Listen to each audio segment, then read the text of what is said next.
네, 여러분이 아시는 암호화폐, 레오나, 이제 이더리움 등등의 이제 디지털 자산들이 온체인 자산이라고 할 수 있습니다. 앞서서 먼저 오늘 참석해주신 패널분들을 간략하게 제가 소개드리면 국내 암호화폐 블록체인 정보 포털의 이제 대표님이신 서승현 그리고 글로벌 퍼블릭 블록체인을 만들고 또 생태계를 갖고 나가고 있는 네뷸러스 팀의 아까 전에 말씀드렸지만 네뷸러스 한국 커뮤니티 리드 맡고 있는 강민석이라고 합니다. 네, 저는 데이터아이오의 저스틴 김상훈이라고 합니다.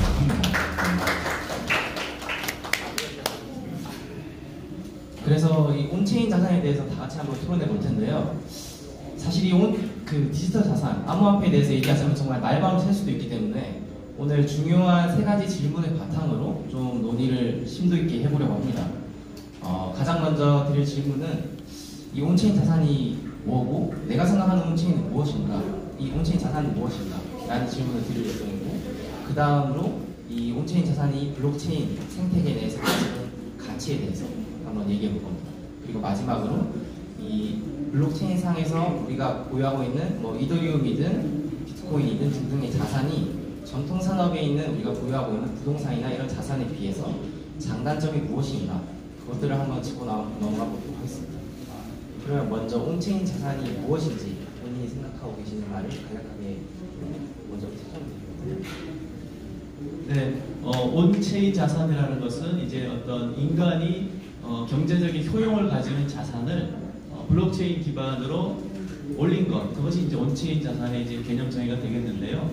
종류가 두 가지가 있다고 볼 수 있겠습니다. 그게 첫째는 현실 세계에 존재하는 자산과 1대1로 대응이 되는 매핑이라고 그러죠. 매핑이 되는 그런 온체인 자산이 있고, 두 번째 종류는 현실 세계의 존재와 무관하게 그냥 온체인 자체적으로 가치를 지니는 그런 이제 디지털 자산이 있다고 보이는데요. 비트코인은 당연히 이제 후자죠. 두 번째, 현실 세계에 비트코인에 대응하는 1대1의 어떤 자산이 있는 건 아니니까요. 비트코인이 그러니까 이더리움이나 나머지 모든 우리가 알고 있는 코인들의 상당 부분은 두 번째 유형에 이제 속한다고 보는데요. 최근에 이제 STO라든지 이런 증권형 토큰 같은 경우에는 이제 첫 번째 유형의 이제 그 디지털 자산이라고 할 수 있는데, 현실 세계에 존재하는 어떤 실물에 대해서 1대1로 대응하는 그런 온체인 자산이 이제 있게 됩니다. 예를 들어서 금이라든지 또 심지어 지르토늄이라는 어떤 히토류 같은 그런 그 귀금속이나 아니면 부동산, 그 다음에 주식, 증권, 채권, 이런 이제 실제 현실 세계에 존재하는 어떤 자산에 대해서 그거의 가치를 이제 표시하는 증표, 그죠? 그로써 이제 암호화폐가 이제 그 온체인에 존재하게 되는 그런 두 종류가 있지 않나 이렇게 생각을 하고 있습니다.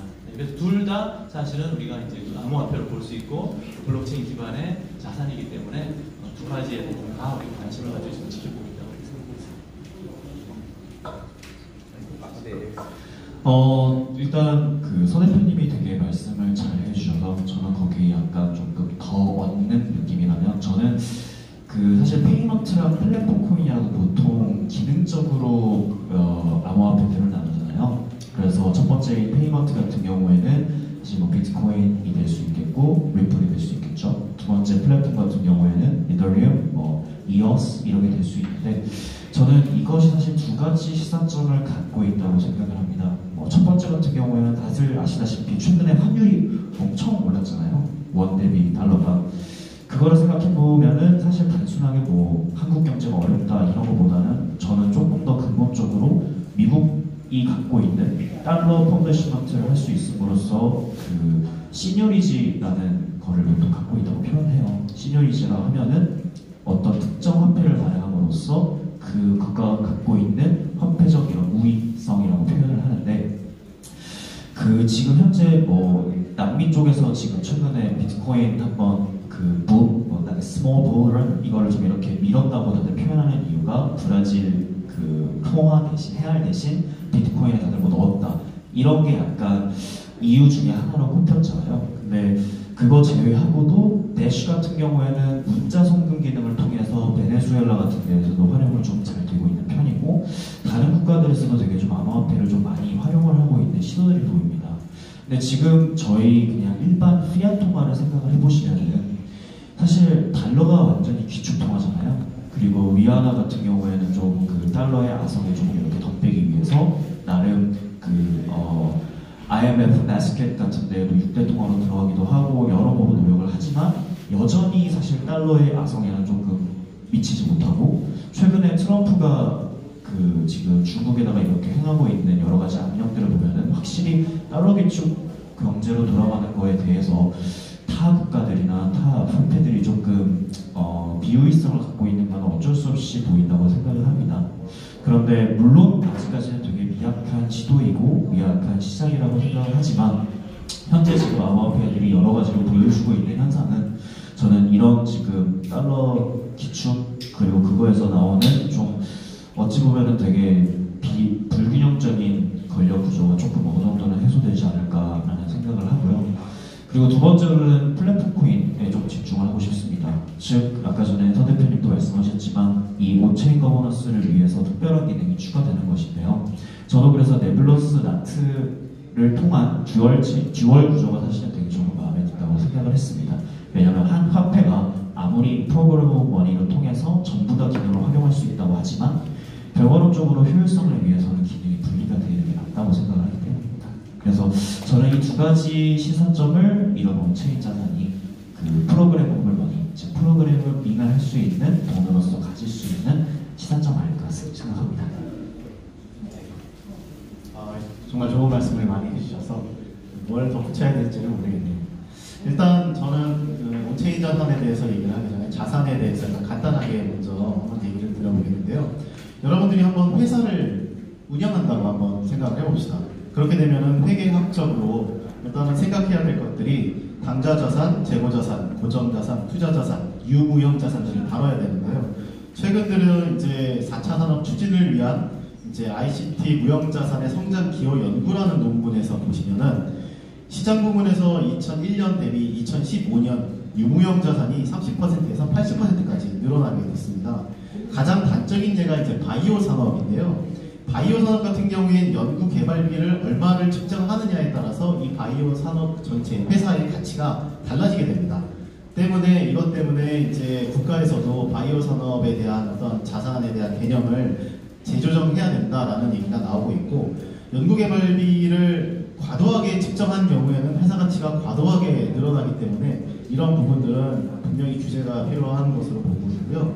블록체인을 통해서도 마찬가지로 지금 여러 가지들이 이제 제기가 되고 있는 것 중에 하나가 ICO에 대해서 이제 투자 가치를 어떻게 볼 것이냐가 되게 중요한데 일단은 그런 부분들에서는 좀 논외로 보더라도 온체인 자산의 전반적으로 좀 보자면은 일단은 디지털 혁신이나 이런 ICT 기술, 제조업 혁신 기술은 분명히 무형자산에 속하게 됩니다.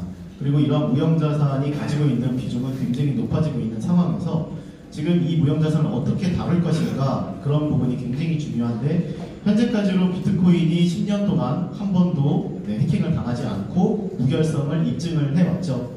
그렇기 때문에 이 아성을 깨트릴 만한 어떤 기술적인 그런 ICT 기술은 없는 걸로 제가 알고는 있고 때문에 이러한 자산을 다룰 때에 블록체인이 굉장히 중요한 이슈가 될 수밖에 없습니다. 앞으로 이제 유무형 자산의 크기는 점점 더 확대될 테고 그런 부분들이 있지만 분명히 기술적인 한계도 이제 존재를 하고 있어요. 예를 들어서 비트코인은 튜링 완전성이라고 해서 거의 흠이 없다고 보고 있는데 이더리움 같은 경우에는 이제 스마트 계약이라고 하는 새로운 부분이 첨가가 되면서 몇 가지 잡음들이 좀 있었습니다. 따라서 지금 이게 완벽하게 해킹을 방어를 하느냐 아니면 스마트 계약을 통해서 우리 기술이나 이런 자산들의 유용성을 좀 증가시키더라도 그런 부분들에 대해서 조금 문제가 생겨도 이걸 안고 가느냐의 문제가 이제 나타날 텐데요.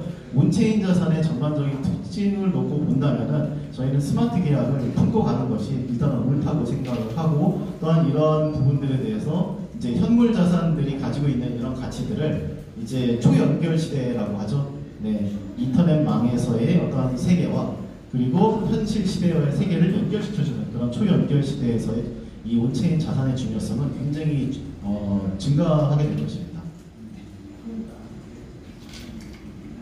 네, 사실 2017년 말 2018년 초 굉장히 한국에서 이 암호화폐 투기 열풍이 불면서 또 투자 열풍이 불면서 한국 정부도 그렇고 많은 분들이 우려를 표시했습니다.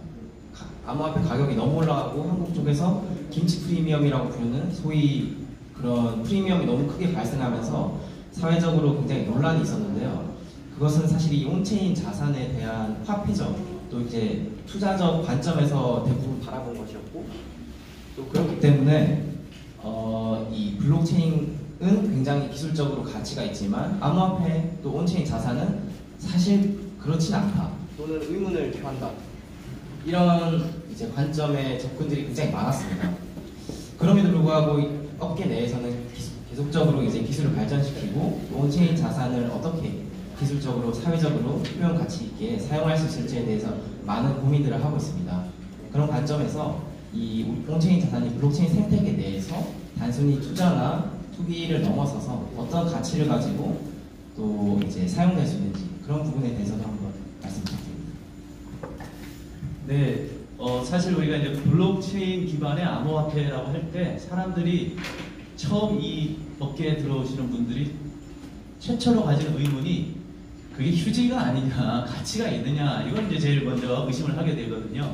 거기서 갈라집니다. 이거는 투기거나 아니면은 뭐 그냥 휴지 조각이나 일시적 유행에 불과하다 하면서 심지어 우리 그 대한민국의 법무부 박상기 그분 같은 경우에는 사회적 병리 현상이고 이거는 도박장을 개설한 것이다. 그래서 뭐 이런 식으로까지 극단적인 발언을 공개된 장소에서 하는 분들도 있고요. 반대로 이것이 이제 가치가 있다. 온체인 자산도 자산으로서 가치가 있다라고 생각하시는 분들은 이제 거기에 필요한 기술 개발을 하거나 투자를 하거나 혹은 뭐 거래소를 설립하거나 해서 이렇게 어떻게 보면 이제 이렇게 그 대응 방식에 따라 양극단으로 나눠져 있는데요. 뭐 여전히 이제 논란이 있죠. 하지만 제가 봤을 때 그 증권형 토큰이라는 어떤 새로운 개념이 2018년 가을부터 한국에도 이제 전파가 되면서 거기에는 사실 이견이 있을 수가 없습니다. 왜냐하면 실물 세계에 어떤 자산이 존재를 하고 있고요. 그거에 대해서 1대1로 매핑을 해서 그 가치를 암호화폐로 이렇게 표현을 한 것에 불과하기 때문에 그것은 자산적 가치가 있다는 것에 대해서는 심지어 우리 박상기 법무부 장관조차도 거부할 수가 없는 그런 탄탄한 논리를 가지게 되는데요. 그런 점은 어떻게 보면 이제 암호화폐로 진입하는 진입 장벽을 좀 낮춰서 사람들이 거부감 없이 받을 수 있는 거죠. 왜냐하면 무슨 코인이라는 것은 사실 그 거래 주체가 망하거나 뭐 여러 가지 프로젝트가 좌초되면 휴지 조각이 되는 게 맞습니다만은 이 실물 세계에 가치가 있는 것을 1대1로 그 표시한 어떤 암호화폐는 실물이 존재하는 한 이 가치가 영원히 될 수는 없는 거잖아요. 그죠? 거기에 해당하는 부동산이 있고 거기에 해당하는 주식이 있고 심지어 거기에 해당하는 어떤 그 뭐 모나리자 그림도 있을 수 있기 때문에 그 가치는 있는 것이고 그런 점에서 이제 사람들의 좀 그 거부감도 적고 또 진입하기도 좀 쉬운 그런 상태가 되는데요. 그 부분이 이제 크게 세 가지로 구성되어 있습니다. 그 실물 세계에 존재하는 자산이 온체인으로 옮겨와서 거래가 되기 위해서는 세 가지 프로세스를 거치게 되는데 처음이 이제 잘게 분할하게 됩니다. 부동산이 이게 100억 원짜리예요. 100억 원을 사고 팔려면 두세 명이 돈을 모아도 막 몇십억 원 있어야 되잖아요. 하지만 우리가 이걸 온체인화한테 분할을 하게 되면 100억 원은 1억 명이 나눠가지고 100원이면 되는 거고 극단적으로 말해서 우리 이더리움의 그 가장 작은 최소 단위가 웨이라는 거죠. 10에 마이너스 18승 0.00000 해서 18개 1에 해당하는 만큼 작게 그 분할을 할 수 있기 때문에 사실상은 그 눈에 보이지도 않은 아주 작은 가치까지도 다 이제 우리가 그 온체인화 해가지고 거래할 수가 있어요. 그러니까 분할은 현재 블록체인 기술로 얼마든지 가능합니다. 그래서 분할을 작게 분할해서 100억 원짜리 빌딩도 우리가 분할할 수 있는 것이고 또 심한 사람이 이런 비유를 하죠. 모나리자 그림이 있는데 내가 저 모나리자 그림을 무슨 재주로 사겠어요. 하지만 모나리자 그림을 수만 개로 잘게 쪼개면은 나는 그 중에 아주 작은 부분 모나리자 왼쪽 눈알을 내가 살 수 있다 이거예요. 자, 그런 식으로 이제 그렇게 현실 세계에 존재하는 어떤 자산을 이 온체인화해서 암호화폐로 해서 그 작은 부분에 대해서 내가 팔고 사고 할 수 있다는 거죠. 분할이 첫 번째 프로세스가 되겠고요. 두 번째는 이제 관리입니다. 관리. 온체인 자산을 내가 실시간으로 로그인을 해서 내 자산을 보여주고 그리고 내 현재 시세가 좀 올랐는지 내렸는지 해서 항상 모니터링 할 수 있어야지 내 자산이 되는 거잖아요. 관리를 하시고 마지막 세 번째로는 이제 실제로 이제 그 거래를 할 수 있어야 됩니다. 가치를 전달해야 되겠죠. 내가 가진 요 포션의 자산을 다른 상대방에게 팔고 그에 해당하는 어떤 반대급부를 받고 이렇게 이제 하면은 그런 이제 어떤 전체적인 플랫폼이 필요한 것이고요. 그런 플랫폼을 이렇게 표방하면서 나온 많은 코인들이 있습니다. 뭐 중국의 대표적인 바이텀이라는 코인이 있죠. 그것은 이제 온체인 자산의 분할과 관리와 거래를 자유롭게 해주는 그런 플랫폼이다. 이렇게 나오고 있고요. 또 뭐가 있죠? 폴리메스라는 미국에서 나온 거 이제 주로 증권, 주식 위주로 이렇게 돌아가고 있고 또 그 중국의 리키응이라는 사람이 만든 그 ihouse.com 이름 자체가 부동산이죠. ihouse.com 그냥 10,000명이 모여가지고 돈을 조금씩 내가지고 부동산 하나 사서 그걸 온체인화 해가지고 관리하고 나는 그 중에 10,000분의 1을 소유하고 있는데 10,000분의 1만 창업할 수 있는 그런 어떤 플랫폼을 만든다든지 자 이런 식으로 함으로써 이제 현실 세계에 존재하는 어떤 가치 있는 것을 위변조가 불가능한 블록체인화해서 토큰화하고 토큰화이즈 한다고 그러죠. 토큰화해서 그거를 여러 사람들이 관리하고 또 자유롭게 거래할 수 있는 그런 시스템 그런 것들이 이제 좀 많이 논의가 되고 있고요. 생각해보면 이 세상에 존재하는 모든 어떤 실물 경제를 다 1대1로 가상으로 옮겨올 수 있는데 그 가치가 경이 아니라 해라고 있습니다. 해. 인간이 상상하지 못하는 정도의 큰 시장을 형성할 수가 있는데 이론적으로는 다만 이제 문제가 있습니다. 규제라고 있죠. 정부 당국이 이거를 손 놓고 볼 리가 없지 않습니까? 각종 증권법의 적용이라든지 이런 규제가 있어서 현재 그런 증권형 토큰이 실제 현실에서 이제 이루어지기는 쉽지 않아요. 넘어갈 산이 상당히 많습니다만 큰 방향이 이렇게 정해져 있다면 시간이 걸리더라도 아마 이렇게 가지 않을까 싶고 정말 그런 세상이 온다면 블록체인이 정말 이 세상을 바꿨다. 그죠? 블록체인 이전에 우리의 자산과 블록체인 기술 이후의 자산이 완전히 이제 구별되는 그런 어떤 새로운 시대가 열릴 수 있지 않을까 뭐 이런 생각을 하고 있습니다. 네, 소대표님 말씀 잘 들었고요. 사실 아까 전에 말씀해 주셨던 현물에 배기가하는 또는 매핑을 하는 이런 자산으로서의 효용도 충분히 있다고 생각을 합니다.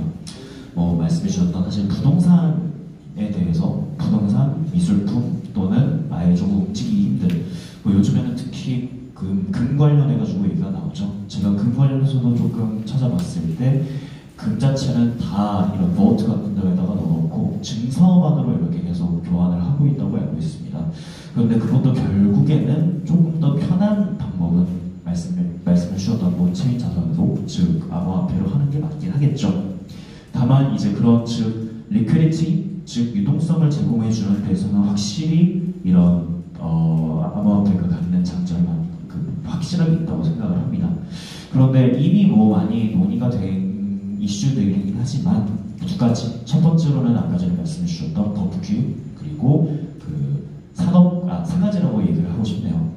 첫 번째는 이제 어떤 특정 산업에 그런 경우에는 접근을 해야 될 텐데 그 특정 산업에서 갖고 있는 규제 관련해가지고 좀 생각을 먼저 해봐야 될 것 같고 두 번째로는 오라클 문제를 항상 좀 고려를 해둬야 될 것 같습니다. 최근에 스타벅스에서도 원두 원산지를 프라이빗 체인으로 하이퍼레저 기반으로 이렇게 했다고 저는 뉴스를 본 기억이 있는데 그것도 생각을 해보면은 정말 공장 자체도 한번 생각을 해보셔야 될 것 같아요. 공장에서 노동자들의 손을 정말 믿을 수 있는가? 휴먼 에러라고 표현하는 그런 것도 있고 유통업을 가면은 로스율이라는 게 있어요. 그러니까 사람들을 아직도 완전히 믿을 수 없는 부분도 있고 그리고 실제로 중간에 파손되거나 여러 가지 좀 이슈들이 있기 때문에 그런 로스율을 지정하기도 하는데 그러면은 만약 그것을 고려하지 못한 상황에서 블록체인에 올라간다면 irreversibility, 불가역성이 있는 블록체인의 특성상 사실 그건 되돌릴 수가 없게 됩니다.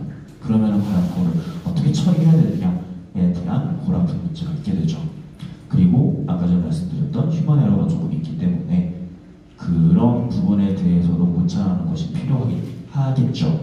그래서 그런 거를 해결하겠다고 나온 것들이 체인 링크 같은 것들이 대표적으로 있었을 텐데 아직까지는 정확한 해결책이 나오지 않아서 그 부분 같은 경우에는 조금 고려를 해봐야 될 것 같고 마지막으로는 산업에서 이제 이미 일을 하고 계신 분들과의 이견 마찰은 어쩔 수 없는 하나의 또 과정이라고 생각을 합니다. 부동산 같은 경우에는 사실 굉장히 많은 주체들이 붙잖아요. 공인중개사, 법무사, 또 추가적으로 여러 가지 주체들이 붙어서 그 피드를 다 나가먹는 걸로 알고 있는데 사실 그분들이 거기에서 취하고 있는 이익이 굉장히 조금 있다고 저는 그쪽 업계에서 일하시는 분한테 들었어서 과연 그분들이 이렇게 암호화폐를 쓰면서 분명히 내놓아야 될 부분이 있을 때 그거를 과연 오픈 마인드로 받아줄까에 대해서는 조금 고려를 해봐야 될 것 같습니다. 그래서 저는 사실 항상 좋게 보자면 암호화폐는 분명히 그런 리퀴디티 제공에서는 정말 더할 나위 없이 좋은 수단이라고 생각을 합니다. 하지만 아직까지는 이 세 가지 요소들을 좀 고려해야 될 것 같고요. 그리고 첫 번째 답변 드렸던 그 온체인 자산이 무엇이며 온체인 자산의 시사점은 무엇인가에 대해서 말했던 것이 이번 그 질문에 대한 답변에도 사실 좀 연관이 된 것 같습니다. 그래서 아까 전에 뭐 페이먼트에 대해서도 얘기를 드렸고 플랫폼에 대해서도 얘기를 드렸지만 결국 이 하나의 암호화폐에 대해서 다양하게 기능을 추가할 수도 있고 또는 다양한 이런 기능을 추가할 수 있기 때문에 저는 사실 이 온체인 자산이라고 하면은 이런 거버넌스까지도 간단하게는 페이먼트 그 이상으로는 최대로는 거버넌스까지 가능한 여러 다양한 특성을 가질 수 있는 이런 다용성에 대해 좀 초점을 둬야 된다고 생각을 합니다. 그래서 리퀴디티를 제공할 수 있지만 아직까지는 조금 이런 제한점들을 고려를 하셔라. 두 번째로는 이런 페이먼트부터 거버넌스까지 활용할 수 있는 다용성을 고려하면 좋겠다. 이 두 가지를 말씀드리고 싶습니다. 좋은 말씀 감사합니다. 저는 좀 간단하게 이제 한번 얘기를 드리고 싶은 것들이 이제 이런 것들인데요. 저희가 평균의 오류라는 것이 좀 사람들이 많이 느끼는 것 중에 하나입니다. 예를 들어 평균 수심 1m인데 사람이 빠져 죽었다라고 얘기를 한다면 사실 믿기가 좀 힘든 거잖아요. 하지만 평균 수심이 1m라고 한다고 하더라도 어떤 데는 뭐 0.1m가 될 수 있고 어느 곳은 3m가 넘어갈 수가 있어요. 그럴 때는 사람이 진짜 빠져 죽을 수가 있습니다. 제가 공부하는 이제 계량경제학이라고 하는 분야에서는 이런 평균적인 내용을 다루지만은 최근에 이제 이슈가 되고 있는 딥러닝이나 이제 퍼센트론을 활용한 어떤 그런 기술들은 개별적인 사물을 다루고 있습니다. 예를 들어서 한 사람이 가지고 있는 어떤 성적의 평균이 아니라 그 개별적으로 사람이 가지고 있는 특성을 다루기 때문에 시대가 완전히 달라지게 되는 현상이 나타나고 있는 거죠.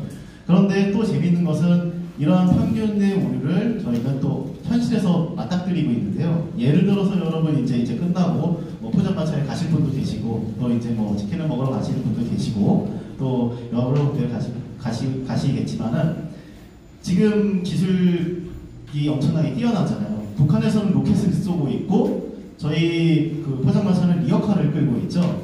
그래서 이러한 다양성이 존재하는 것이 미래이자 현재입니다. 그래서 지금 조선시대도 아닌데 한복을 입고 다니는 사람도 계시고 심지어 개량 한복을 만들어가지고 이제 다니시는 분도 계신데 과거가 따로 있는 것이 아니고요. 그냥 그 기술을 그대로 이용하는 게 좋으면 그게 과거가 되는 거고 신기술이 좋으면 신기술을 쓰게 되는 건데 블록체인을 저희가 활성화시키는 이유는 딱 하나예요.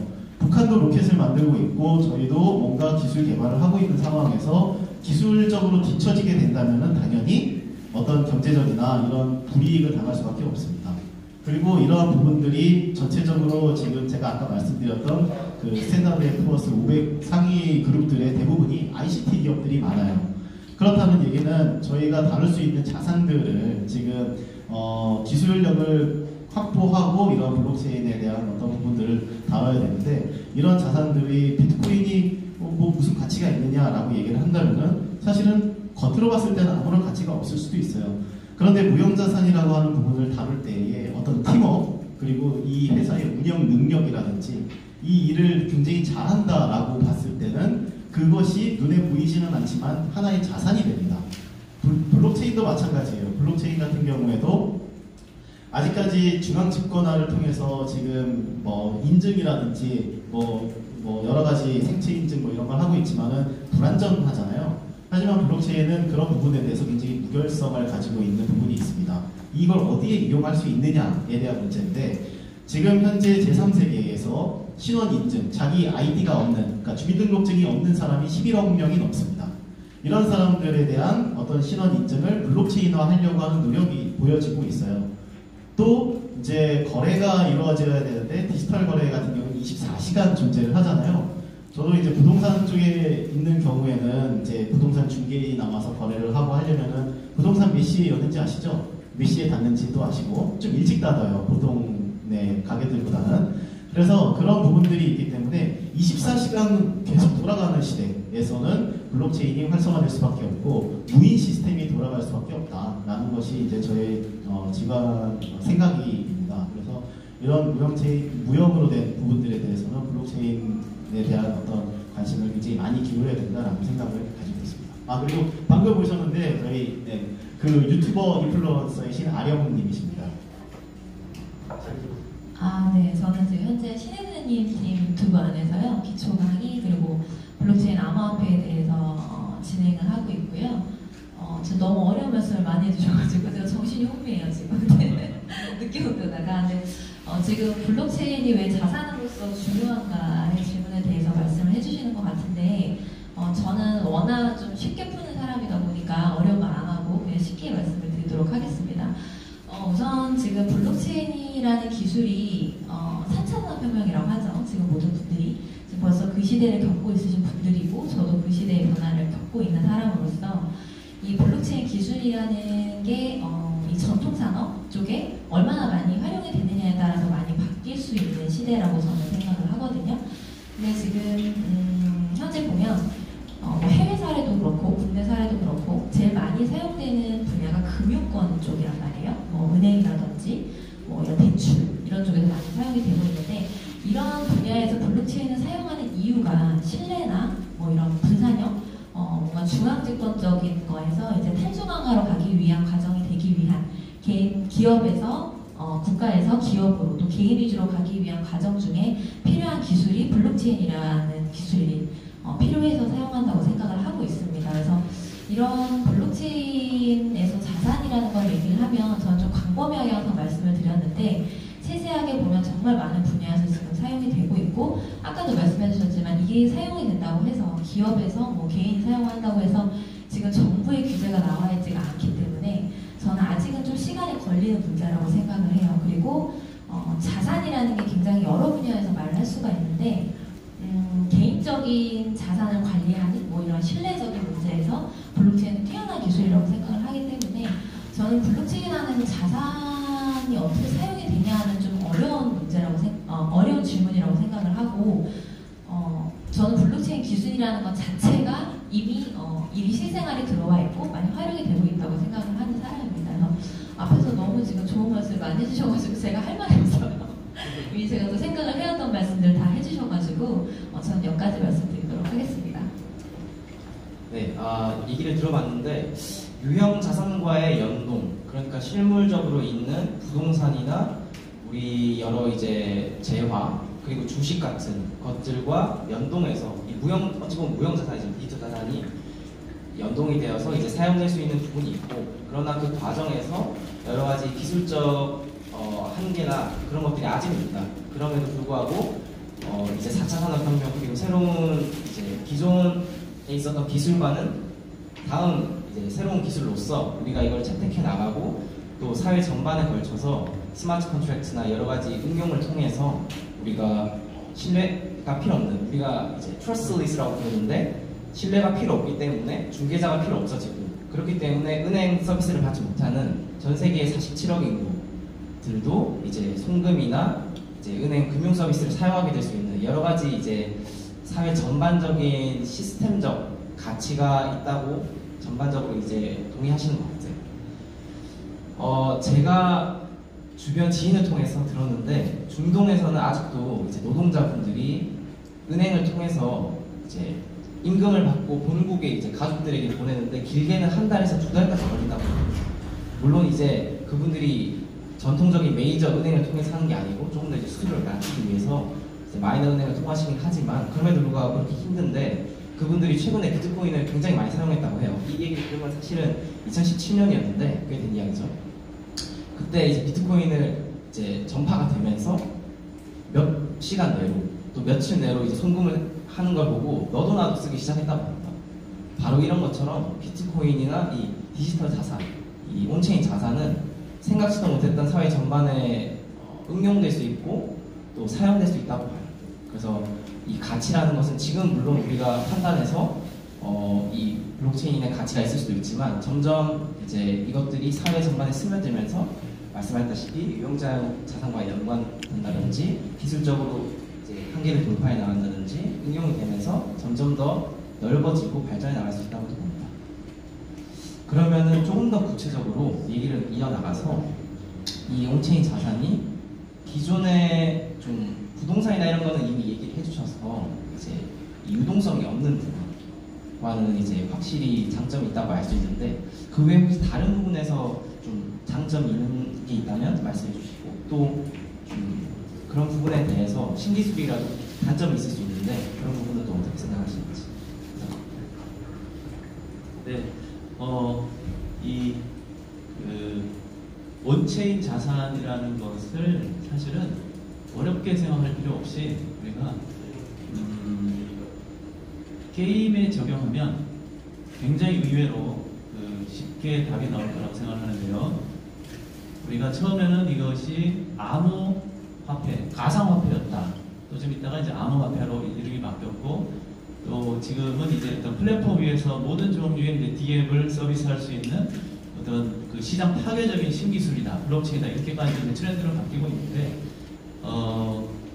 본질적으로 어떤 인간이 가치가 있다고 믿는 모든 것은 이제 자산화될 수 있는 거잖아요. 자, 그렇다면 우리가 어떤 뭐 하나라도 좀 성공 사례가 있어야지 사람들이 이렇게 좀 호응을 하는데, 지금은 이제 결제를 쓰기에는 TPS 초당 그 트랜잭션 처리 건수가 너무 낮아가지고 안 되니까 TPS 경쟁이 뭐 반짝했었고, 뭐 100만 TPS 어쩌고, 또 이게 결제를 하려고 봤더니 이게 가격이 쇼핑몰에 담을 때 가격과 그 다음에 1시간 있다 결제할 때 가격이 또 다르니까 안 되겠다 해서 스테이블 코인이라는 게 나와가지고 또 잠깐 반짝 인기를 끌었었고, 계속 어떤 문제가 생기면 그 문제를 해결하는 답을 우리가 찾는 그런 과정에 있고, 그러다가 얼마 전에 이제 STO라고 증권형 토큰, 현실 세계에 존재하는 실제 가치가 있으니까 그 자산을 디지털화 해가지고 온체인화 해가지고 하는 건 진짜 문제가 없다, 휴지가 아니다 이렇게 이제 하는 거, 그것도 뭐 말은 맞는데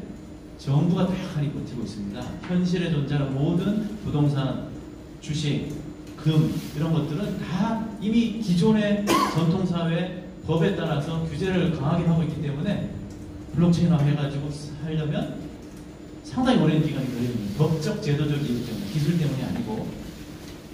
결론은 뭐냐면 말만 무성했지 할 수 있는 게 딱 하나밖에 없어요. 거래소에서 사고 파는 것밖에 없어요. 지금 그 현실이에요. 우리가 인정을 해야 돼요. 그죠? 그러다가 드디어 제가 봤을 때 하나의 탈출구 내지 하나의 한 줄기 빛이 보인다 이렇게 생각이 드는 게 하나 있는데, 그게 뭐냐면 게임입니다. 게임. 어떤 게임이냐, 가상 게임 세계에 존재하는 가상화폐로 쓸 수가 있어요. 우리가 처음에 가상화폐는 틀린 용어다, 암호화폐가 맞는 말이다 이렇게 주장을 했는데, 지금 생각해보니까 가상화폐가 더 정확한 개념인 그런 경우가 있어요. 지금 암호화폐 한 작은 서브 부분 집합으로서 가상화폐가 존재할 수 있는데, 게임이라는 세계에서 우리가 자산이 존재하죠. 거기에 리니지 좋아하시는 칼이죠. 칼. 이 칼 하나가 있으면 이 괴물 5번 칠 거 2번만 치면 아웃된단 말이에요. 이거는 저도 그때 몇만 원 주고 칼 사가지고 하니까 게임이 훨씬 빨리 잘 되고 레벨부터 잘 돼요. 돈을 투자할 가치가 있기 때문에 자산이에요. 게임 머니는. 그래서 이제 우리가 그 게임 아이템을 사고 파는 사이트가 생겼죠. 거래액이 1조 단위가 넘어요. 이게 애들 장난이 아닌 거죠. 게임 세계에도 부동산이 있습니다. 얼마 전에 이제 상장을 했는데 모스랜드라고 아세요? 모스랜드? 모스랜드라는 가상의 어떤 세계가 있고, 거기서 부동산을 사고 팔 수 있는데 그때 사용되는 코인이 모스코인이고, 모스코인이 상장이 있는데요. 광화문 있죠. 대한민국에서 한국 광화문. 아니면 뭐 어디 코엑스 건물 있죠. 현실에 존재하는 어떤 그 부동산을 뭐 뉴욕에 저 자유의 여신상도 있겠네요. 자, 그거를 가상의 모스랜드에서 사고 파는 거예요. 이게 말이 쉽지 되나? 그래서 경매에 붙였는데 광화문이 얼마에 팔렸죠? 정확히 기억이 안 나는데 3억인가 4억에 팔렸어요. 아니 이게 무슨, 그걸 왜 사냐? 나는 그 앞에다 건물을 코엑스를 내가 하나 샀다고, 한 3억 내고 샀다고 쳐봐요. 3억 내고 사서 코엑스에 입주해서 거기서 뭐 물건 팔고자 하는 사람들에게 월세를 받을 수 있어요. 내가 현실 세계에서는 건물주가 될 수가 없죠. 조물주의 건물주니까. 하지만 가상의 세계에서 내가 건물주가 될 수 있다는 거예요. 게임 코인을 통해서. 이게 과연 애들 장난이냐? 억 단위는 장난이 아니죠. 그리고 또 우리가 인간이 어떤 효용을 느끼는 모든 것은 자산으로서 가치가 있기 때문에 게임 세계 안에서 거래가 되는 그런 아이템들은 다 자산이 있단 말이에요. 그리고 또 그 예전에 20년 전에 리뷰가 처음 나왔을 때 그 게임 아이템이 소유권이 누구에게 있느냐 판사들이 많이 토론다고 했는데 결론이 났죠. 유저에게 있다. 그 아이템을 만들기 위해서 노동력을 제공한 유저가 그 칸에 소유권이 있지 게임 회사가 가지는 것이 아니다. 이렇게 판단이 났다면 그렇다면은 내가 3억을 내고 가상의 부동산을 사면 미친 짓이라고 남들이 할지 몰라도 사실은 거기에서 임대를 해가지고 거기서 그 가상세계에서 또 물건 파는 쇼핑몰이 생겨되는데 월세를 내야 될 거 아닙니까? 건물주가 되는 거예요. 자, 이것은 어떤 장점이 있느냐 하면 아까 장점과 단점 물어보셨는데 장점은 현재의 규제를 모두 피해나갈 수가 있습니다. 증권법의 적용, 부동산법의 적용, 그리고 부동산법의 적용을 받겠습니까? 어떤 법도 게임 세계를 규제하는 법이 없어요. 법이 없기 때문에 합법도 아닌데 불법도 아니죠. 그냥 게임머니 사고 파듯이 그냥 가짜 부동산을 사고 판 거죠. 규제가 없고 그 다음에 이제 우리가 블록체인의 장점이 있지 않습니까? 위변제 불가능하고 이 건물의 주인이 나라는 거는 모든 블록체인 노드에 다 기록되어 있어요. 위변제가 불가능하죠. 그리고 시세가 오를 수도 있고 내릴 수도 있고 투자 가치도 있고. 그래서 근데 더 좋은 것은 대한민국이 세계 온라인 게임 강국이에요.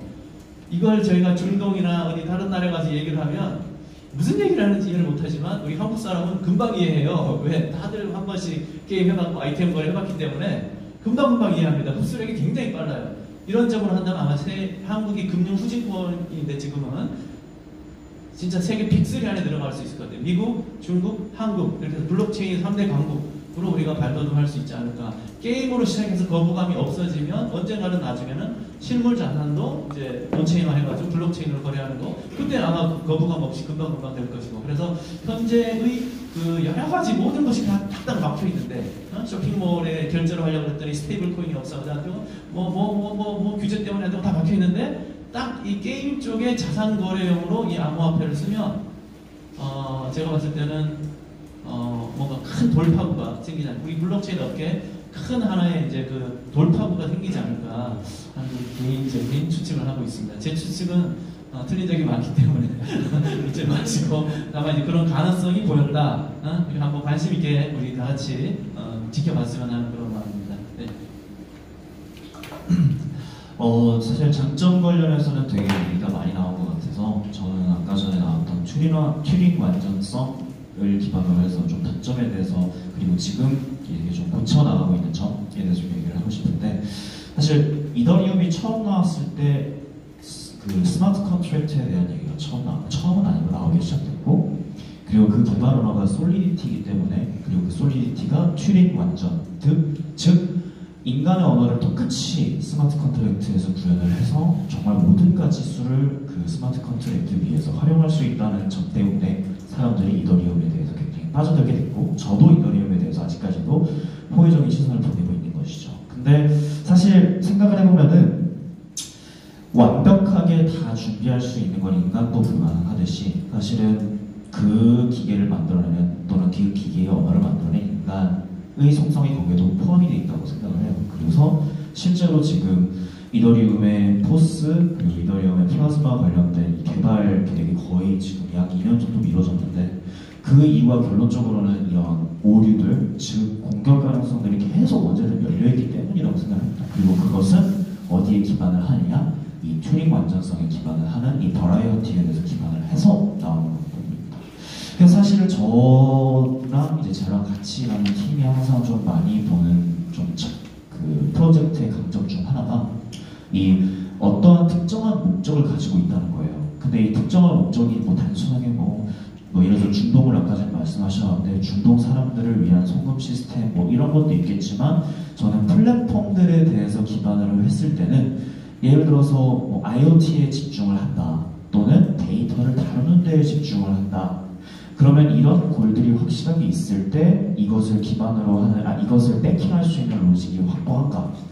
이것을 활용하는 방법이 확보한가? 이 방법을 딜리버할 수 있는 즉 이것을 적용할 수 있는 팀이 있는가? 이런 로직으로 저희는 항상 프로젝트를 좀 바라보려고 하는데 상대적으로 이런 튜닝 완전성의 단점을 의식을 해서 그런지 프로젝트들도 요즘에 되게 산업 또는 어떤 분야에 대해서 되게 집중을 해서 나오는 플랫폼 코인들이 많습니다.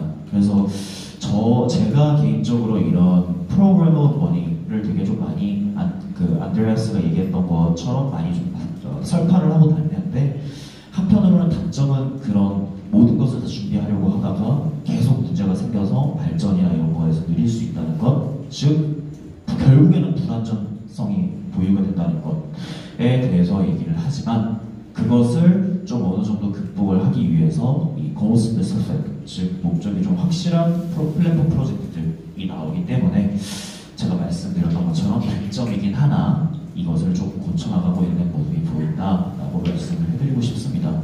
그리고 뭐 장점은 그냥 간단하게 말씀드리자면 여전히 리퀴디티 프로바이더, 즉 유동성을 계속 제공해 줄 수 있다는 것이 장점인 것 같고요. 네, 이렇게 단점이랑 장점 말씀드릴 수 있을 것 같습니다. 네, 또 어떤 얘기를 해드려야 되나 고민이 되는데요. 저는 그 주식을 하시고 계시는 분들이 아마 쇼킹했던 사건 중에 하나가 바로 이제 삼성증권 그 사태가 한번 있었는데요. 네, 여러분 아시고 계시지만 이때 블록체인 하시는 분들은 엄청나게 열의와 같이 이래서 블록체인이 필요하다. 이렇게 주먹구구로 그 증시라고 하는 운영체는 신뢰를 바탕으로 해야 되는데 이렇게 되면 어떻게 되느냐. 실제로 삼성증권 사태는 그거예요. 있지도 않은 주식이 발행이 됐습니다. 그것도 배당금으로 발행이 되는데 몇 원이 1,000원이 발행이 돼야 되는데 1,000원이 발행이 된 게 아니고 1,000주가 발행이 되는 그런 굉장히 어마무시한 사건이 일어났습니다. 블록체인에서는 이게 완벽히 불가능합니다. 이미 가지고 있는 그 체인상의 존재를 하기 때문에 그래서 중앙화된 어떤 그런 문제들을 풀어나가는 건 결국에 불천하밖에 없다라는 것이 첫 번째고요. 두 번째는 구글이 여러분들 그 개인 이메일도 다 보고 계신 거 아시나요? 중앙 집권화가 심각해지면 심각해질수록 개인 정보나 이런 것들은 침해를 받을 수밖에 없습니다. 따라서 이런 거는 전반적으로 분산화를 필요성을 느끼는 부분이고요. 이런 부분이 이제 블록체인의 장점이라고 한다면 블록체인의 단점을 조금 얘기를 하자면은 가장 큰 문제가 개인 키, 특히 프라이빗 키를 잃어버렸을 때는 이게 속수무책이 된다는 얘기입니다. 예를 들어서 내가 가지고 있는 비트코인이 10만 개가 있는데도 불구하고 프라이빗 키가 없어져 버린다. 그럼 그 10만 개는 영원히 거래도 되지 않을 뿐더러 되돌릴 수가 없는 그런 상황의 존재를 하게 되죠. 그래서 이걸 어떻게 풀어나가야 되느냐 이런 문제가 생길 수가 있고요. 두 번째는 프라이빗 키 문제가 아니더라도 알 권리라는 부분이 있고 그거를 또 잊을 권리도 생깁니다. 그 두 가지 권리들이 있는데 특히 잊을 수 있는 그런 부분에 대한 부분이 그 부분이 이제 프라이버시로 이제 존재를 하게 되는데 예를 들어서 내 얼굴이 어딘가에 나왔어요. 근데 이걸 지우고 싶습니다. 그런데 지울 수가 없어요. 왜냐하면 블록체인이기 때문에 영원히 기억이 되는 부분들이기 때문에 이게 굉장히 큰 문제가 될 수 있다라는 것들이 이거를 어떻게 풀어나갈 것인가를 블록체인에서도 이제 얘기를 하고 있는 상황입니다. 그리고 마지막으로 덧붙이자면은 블록체인이 꼭 지금 발전해야 된다라는 법칙은 없어요. 예를 들어서 그 인공지능이 최초에 나왔던 시기는 1950년대입니다. 그러다가 이제 자꾸 이제 발전하다가 알파고가 생기는 바람에 갑자기 확 딥러닝이 떴죠. 하지만 또 어떻게 또 펀딩이 줄어들고 정부에서도 이제 메인 프로젝트가 아니다. 다른 프로젝트 미소 그때 갈등이 있었을 때는 다른 프로젝트에 이제 투자를 많이 해서 이제 인공지능이 많이 떨어졌는데 그렇기 때문에 이게 꼭 지금은 아니다라고 할 수가 있지만 굉장히 앞으로 되게 전망이 좋다라는 걸 예를 들 수가 있는데요. 예컨대 저희가 쓰고 있는 한글이라고 하는 책에도 사실은 1443년에 그때 만들어졌죠. 반포는 1446년에 반포가 됐습니다. 그렇지만은 지식인들이 실제로 한글을 쓰고 이게 활성화된 거는 거의 근세에 들어와서 이제 얘기가 되고 있고 요새 뭐 BTS 얘기하시죠. BTS가 한국어를 하는 게 굉장히 이 언어가 아름답다라는 외국인들의 피드백이 있었어요. 그래서 이 한국어 같은 경우에는 그 다른 언어들과는 다르게 그 음표 하나가 음절 하나를 정확하게 매치를 시킬 수가 있습니다. 예를 들어서 뭐 뭐 캘리포니아 뭐 이렇게 얘기했을 때 그걸 온전히 맞출 수는 없잖아요. 하지만 한글은 그걸 퍼펙트하게 맞출 수가 있는, 한 단어로 맞출 수 있는 굉장히 좋은 시스템입니다. 그래서 블록체인도 굉장히 좋은 플랫폼이라고 보신다면은 이것이 언제 발전할지는 모르지만 실질적으로 블록체인이 풀고 있는 가장 대표적인 것이 비자금 문제, 그 외에 여러 가지 문제들을 다 풀어나가고